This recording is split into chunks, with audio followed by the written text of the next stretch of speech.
영화평론가 안치홍과 함께 하시겠습니다.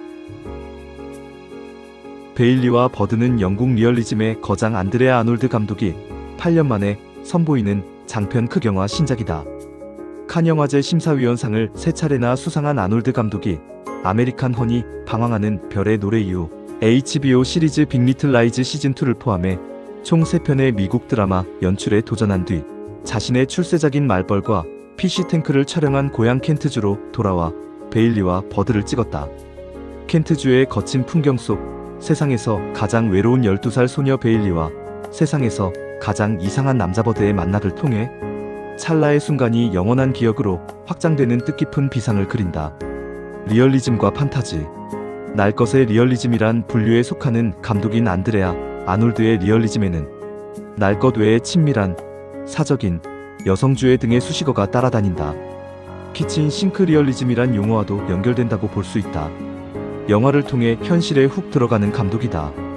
이 영화에서 아놀드 감독이 자유롭고 대담한 시도를 감행했다고 설명하는데 이 설명은 리얼리즘의 맥락에서 이해될 수 있다. 그녀는 베일리와 버드는 오래전부터 마음속에 품고 있던 영화다. 고층 건물 옥상 끝에 서 있는 남자의 이미지가 머릿속에서 떠나지 않았다. 내가 풀어야 할 퍼즐처럼 느껴졌달까? 그 아이디어가 나를 선택한 거다라고 말한다. 아놀드 감독은 원래 자연스럽게 각본을 써내려가곤 했지만 이 영화에서는 기존 리얼리즘 기반 방식에서 판타지 요소를 더해보기로 한 것이다. 아놀드 감독은 시나리오를 쓰는 과정에서 마법 같은 요소들이 자연스럽게 떠올랐다. 그동안 스스로 정한 엄격한 연출 규칙을 지켜왔지만 이번에는 그걸 한번 깨보기로 했다. 자유롭고 대담한 시도였으며 이전에 가보지 않았던 새로운 영역으로 나아가는 데서 해방감을 느꼈다고 전했다. 철없는 아빠 버그, 베리케오간과 방황하는 오빠 사이에서 위태로운 나날을 보내던 베일리, 니키아 애덤스의 일상에 갑자기 등장한 신비한 인물 버드, 프란츠 로고스키는 베일리의 현실에 균열을 만들고 그 사이로 들어와 구원자의 역할을 한다. 구원자의 행위와 존재는 판타지로 그려진다. 출구 없는 팍팍한 삶에서 마법 같은 순간을 포착한 감독의 연출이 만들어낸 결과이며 기묘하면서도 매혹적이며 끝내 깊은 감동을 전한다는 평을 끌어낸 원인이었다. 리얼리즘을 벗어난 새로운 영역으로 나아가 해방감을 느꼈다는 감독의 소회처럼 영화는 현실의 무게와 환상의 해방 사이를 유영하며 특별한 감성을 구축한다. 이 영화의 제목에도 들어있는 버드는 등장인물의 하나를 넘어 영화 전체의 얼개를 만드는 핵심 상징이다. 버드는 초자연적인 존재이다. 약간 비정상적인 인간 남자의 모습으로 나타나 베일리, 엄마의 동거남에게서 베일리를 보호하기 위해 새의 형상으로 변해 동거남을 물고 날아가 버린다. 폭력과 가난으로 점철된 현실의 절망으로부터 베일리를 지켜주는 수호천사 비슷한 역할을 수행한다. 버드는 데미에 해당하는 아빠의 재혼 예식 장면에도 베일리를 찾아온다. 버드는 베일리의 암담한 현실을 구원의 판타지로 고양하는 매개체이며 아무도 돌봐주지 않는 12살 소녀에게 세상이 여전히 마법 같을 희망이 존재함을 보여주는 파랑새이다. 버드 말고는 여전히 리얼리즘을 고수하는 감독이 이 영화에 심어놓은 구원과 희망의 판타지며 소외와 억압에 직면한 베일리의 내면에 숨어있는 자유의 갈망을 은유한다.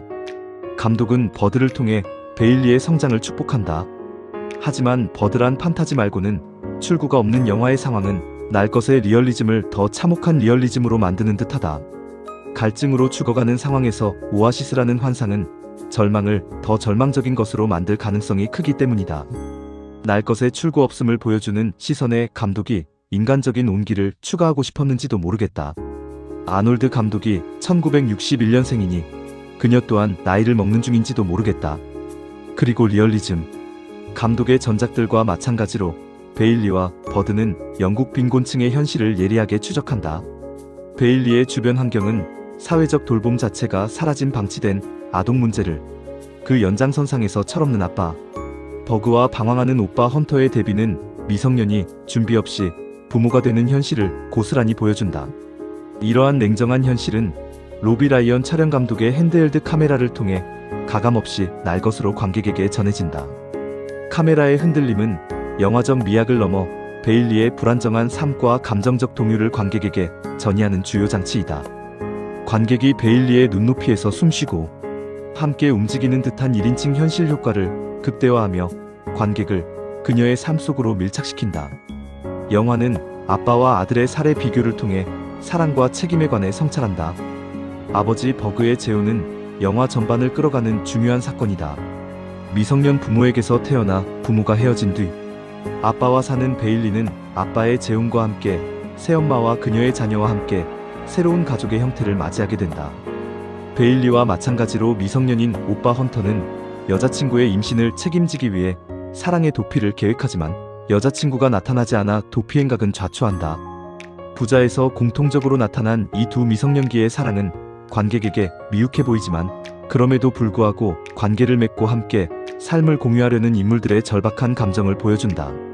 특히 헌터가 아버지가 자신을 낳았던 그 나이에 자신 또한 아버지처럼 임신을 책임지려 하자 너를 낳은 것을 후회하지 않지만 많이 힘들었다는 버그의 대사는 이 영화의 리얼리즘을 관통하는 뼈아픈 고백이다. 사랑이 그저 사랑만이 아닌 책임이며 그 책임이 빈곤한 삶 속에서 얼마나 버거운 것이었는지를 솔직하게 보여주는 대사이다. 이러한 결속과 책임의 노력은 베일리의 도움으로 친부를 찾아낸 버드의 상황과 대비를 이룬다. 버드의 친부는 버드 출산 후 모자의 곁을 무책임하게 떠났는데 미숙하고 힘들었지만 그 자리에 남아 아이를 키운 버그의 모습과 비교된다. 미성년의 출산이란 사회적 문제와 함께 출산 이후 개인의 책임이라는 윤리적 문제에 관한 고민을 담았다. 그러나 리얼리즘, 베일리가 처한 환경은 전통적인 가족제도의 붕괴와 사회 안전망의 부족을 동시에 고발한다. 아버지 쪽의 베일리를 포함한 남매 외에 폭력적인 남자와 동거하는 어머니 쪽에 아버지가 누구인지 특정되지 않는 어린 동생들이 줄줄이 존재하는 기막힌 상황에서 베일리는 어른스럽게 사태를 헤쳐나간다. 자신이 제대로 받지 못한 돌봄을 동생들에게 되돌려주려는 대리 양육자의 일을 떠안는 모습은 대견하지만 안타깝기만 하다. 절박한 상황 속에서도 인간적인 연대와 가족애를 지키려는 베일리의 아름다운 노력이 가상하지만 동시에 사회적 소외에 직면한 아동들이 자신의 삶을 스스로 책임져야 하는 냉혹한 현실을 그대로 드러낸 셈이다. 사회적 돌봄과 권위의 공백은 베일리의 오빠 헌터가 친구들과 함께 일종의 소년자경단처럼 행동하는 모습에서도 확인된다. 이들의 자경단 활동은 어른의 보호가 부재한 기댈 것 없는 환경에서 청소년 스스로 질서를 확립하거나 자신들의 영역을 지키려는 미숙하지만 나름대로 정당한 시도로 해석될 수 있다.